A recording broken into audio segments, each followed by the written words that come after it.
मशहूर संतूर वादक पंडित शिव कुमार शर्मा नहीं रहे। 84 साल की उम्र में दिल का दौरा पड़ने से उनका निधन हो गया।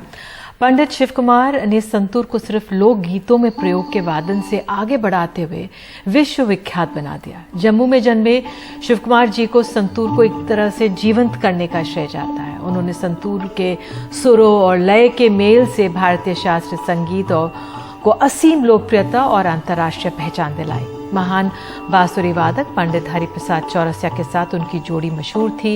इन दोनों ने शिव हरि के नाम से कई फिल्मों में संगीत भी दिया। सिलसिला फासले चांदनी उसमें शामिल हैं। उनको 2001 में पद्म विभूषण से सम्मानित किया गया है। हमारे साथ एक बेहद खास शख्सियत मौजूद हैं।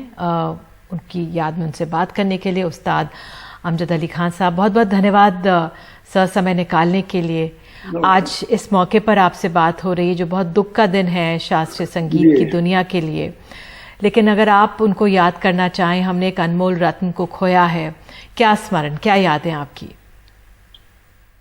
ये बहुत ही ऐसा लग रहा है जैसे मेरे घर का कोई सदस्य का गुजर गए हैं, क्योंकि हम लोगों का बहुत प्यार था। बहुत ही हम लोग एक साथ फेस्टिवल्स में, बहुत सारे फेस्टिवल्स में कई दफा हम लोग उनके घर में नया साल 1-2 साल वही मनाते थे और वो हमारे पास भी आते थे। लेकिन संतूर एक ऐसा साज है जिसमें शायद 100 तार होते हैं और उसको प्राचीन काल में एक वीणा का अल्फाज से भी जाना जाता था। वो शतशंत्री वीणा कुछ ऐसे कहते थे। तो ये फोक इंस्ट्रूमेंट ही होता था। इसको लाइटर एस्पेक्ट और फोक में ही इसका इस्तेमाल होता था। लेकिन पंडित शिव कुमार शर्मा जी के पिताजी भी बहुत महान संगीतकार थे और इन्होंने फिर संतूर को एक जो क्लासिकल रूप जो दिया, जो बहुत ही मुश्किल काम था कि राग रागनी बजाना, उसमें तान, गमक, मुर्की, खटका ये सब निकलना, तो ये उनका बहुत बड़ा योगदान है। और हर म्यूजिशियन में, यानी हर क्लासिकल म्यूजिशियन के अंदर एक कंपोजर भी होता है। तो हम लोग कई दफा बहुत सारी चीजों को सप्रेस करके रखते हैं, लेकिन हमारे शिव जी, Hari ji as a composer उन्होंने म्यूजिक दिया, फिल्मों में बहुत अच्छे गाने बनाए और हमेशा लोग उसको याद रखेंगे। जम्मू में ऑल इंडिया रेडियो में ये तबला वादक होते थे, यानी तबले का खुद ही उन्होंने लिखा भी है, बताते थे कि बड़े बड़े संगीतकारों के साथ उन्होंने संगत करी तबले की। तो तबला एक इतना, आज भी आप देखिए तबला एक ऐसा साज है कि बच्चा खुश हो जाता है। सबसे पहला बच्चा इवन यानी बंदर भी नाचता है जब तबला बजता है। इतना इफेक्टिव चीज है तबला और लयकारी। और हर संतूर प्लेयर को खासतौर पर अगर अच्छा संतूर बजाना है तो तबला सीखना बहुत जरूरी है। और Shiv ji was equally a great tabla player, और उसकी वजह से उनकी जो लयकारी थी और जो उनका बजाने का ढंग था, वो बिल्कुल एक नया, उन्होंने एक उसको आयाम दिया, नया रास्ता दिखाया, डायमेंशन दिया। जी और जी, जिस तरह से बिस्मिल्लाह खान साहब ने शहनाई को, जो पहले एक जमाने में कभी सिर्फ शादियों में बजती थी, एक बिल्कुल नया आयाम दिया। उन्होंने अब शिव कुमार जी ने जो संतूर एक फोक इंस्ट्रूमेंट ही था, उसको भी एक बिल्कुल नया आयाम दे दिया। तो ये हमारी जो धरोहर है उसको एक बिल्कुल एक जो स्थिति में वो लेकर आए हैं, इतना मशहूर बनाया है अंतर्राष्ट्रीय जगत में, अंतर्राष्ट्रीय पैमाने पे, वो एक बहुत बड़ा उनका योगदान माना जाए।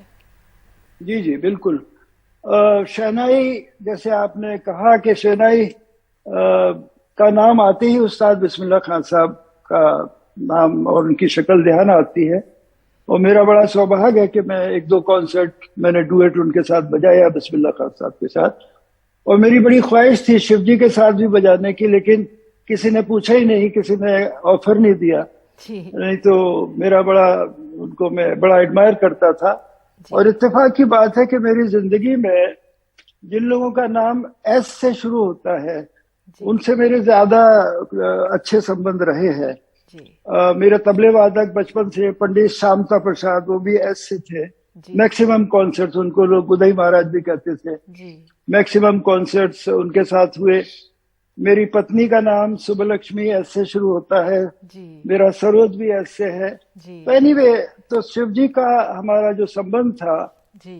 और हमने उन्हें ग्वालियर भी बुलाया और अपने हर साल जो हम अवार्ड देते हैं पिताजी के नाम का, हाफिज अली खान अवार्ड, उनको हमने उनका सम्मान किया। जी। और विदेशों में हम लोग एक दूसरे के बाद बजाए हैं, कभी वो बजाए उसके बाद मैं बजाया, कभी मेरे बाद वो बजाए जी। और फेस्टिवल्स में हम लोग जब भी बनारस हो, इलाहाबाद हो, कानपुर, कहीं भी, तो हम लोग अलग से बैठते थे, बात करते थे जी। और सेंस ऑफ ह्यूमर भी उनका बहुत ज्यादा था, बहुत हम लोग एंजॉय करते थे। We used to share jokes वगैरह। जी। और मैं कहीं पढ़ रही थी कि स्ट्रगल उन्होंने भी देखा, जिस तरह से आपने कहा कि उनके पिता चाहते थे कि रेडियो में अच्छी सी नौकरी कर लें, सिक्योरिटी के वजह से जीवन वो सुरक्षित रहेगा, लेकिन वो कुछ पैसे लेकर और संतूर लेकर मुंबई आ गए थे।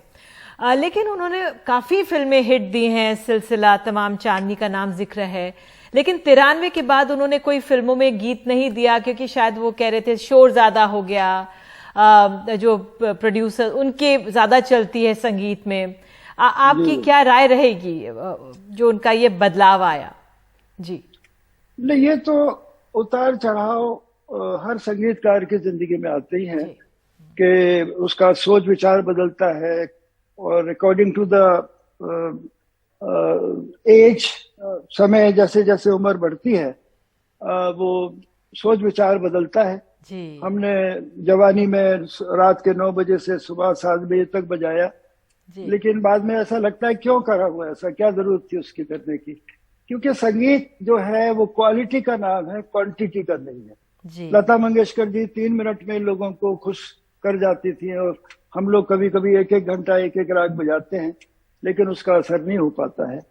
तो ये संगीतकार की लाइफ में कब वो म्यूजिक देना चाहता है, कब म्यूजिक देना नहीं चाहता है, उसको वो पूरी फ्रीडम है। बिल्कुल। और हमारे संगीत में भी एक इम्प्रोवाइजेशन जो होता है वो एक आजादी है, लेकिन मैसेज है freedom with in the discipline. हम एक राग में असेंडिंग डिसेंडिंग जो है, आरोह अवरोह, वैसे ही उसको करते हैं। तो शिव जी ने बहुत सारे लोगों को सिखाया है, बहुत सारे शागिर्द हैं और उनकी ये लेगेसी हमेशा कायम रहेगी। उनके बेटे हैं राहुल शर्मा, रोहित शर्मा, और उनकी ये legacy through his disciples, this will continue. बिल्कुल सर, आप जुड़े हमारे साथ, बहुत बहुत शुक्रिया जुड़ने के लिए, समय देने के लिए और जो अपनी यादें हैं हमारे सबके साथ साझा करने के लिए। बहुत बहुत धन्यवाद जुड़ने के लिए।